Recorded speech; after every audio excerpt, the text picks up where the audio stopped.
Setiap ulama-ulama akan dites dengan suntikan untuk mengetahui positif apa negatif. Sangat gak masuk akal, harus ditentang dan dilawan.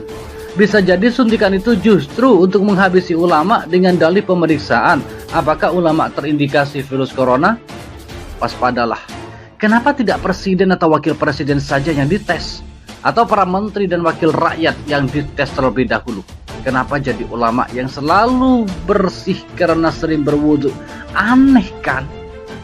Ketujuh, jika ada yang keluar di area zona merah di penjara 4 tahun, sedangkan yang di dalam penjara bertahun-tahun, bahkan bandar narkoba, bandar korupsi, begal, pencuri dibebaskan.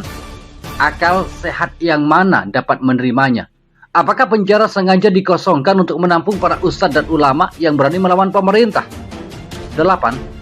Pribumi dilarang beraktivitas, berniaga dan keluar rumah, sedangkan yang digaji pemerintah mereka tertawa di atas penderitaan saudaranya atau strategi agar jatuh ekonomi. Dan 9. Mendekati Ramadan, antara fatwa MUI dan Kemenak pusat beda peraturan, tidak sama. Inilah cara adu domba antara pakar ilmu dengan yang lainnya. 10. MUI pusat dengan MUI daerah berbeda pendapat. Logikanya, apa artinya MUI pusat? Ingat, ini sengaja untuk adu domba umat Islam. 11. Lihat Cina-Cina, masuk dari bandara secara khusus dari segala penjuru. Ada apa ini semua? WNA masuk, WNI disuruh di rumah, tidak kerja, tidak sekolah, dilarang ibadah. 12. Peraturan memaksa dan ada muatan bisnis memeras rakyat. Masker disuruh beli, sarung tangan pun demikian. Dilarang berboncengan motor bila tidak satu alamat. Ini menghancurkan para tukang ojek, jalanan di portal. Ini bisa menimbulkan gesekan pengguna jalan dan membuat satu sama lain saling curiga. Saat masyarakat diserang wabah, si otak miskin mencari pendapatan. Kalau mereka melindungi rakyat, tentunya masker dan sarung tangan harus digratiskan.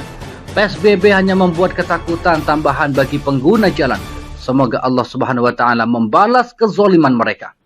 Dengan 12 misi mereka yang kita semua sudah ketahui bersama, masihkah kita tidak bersuara bungkam 1000 bahasa? Masihkah Anda mengikuti arus dan misi mereka?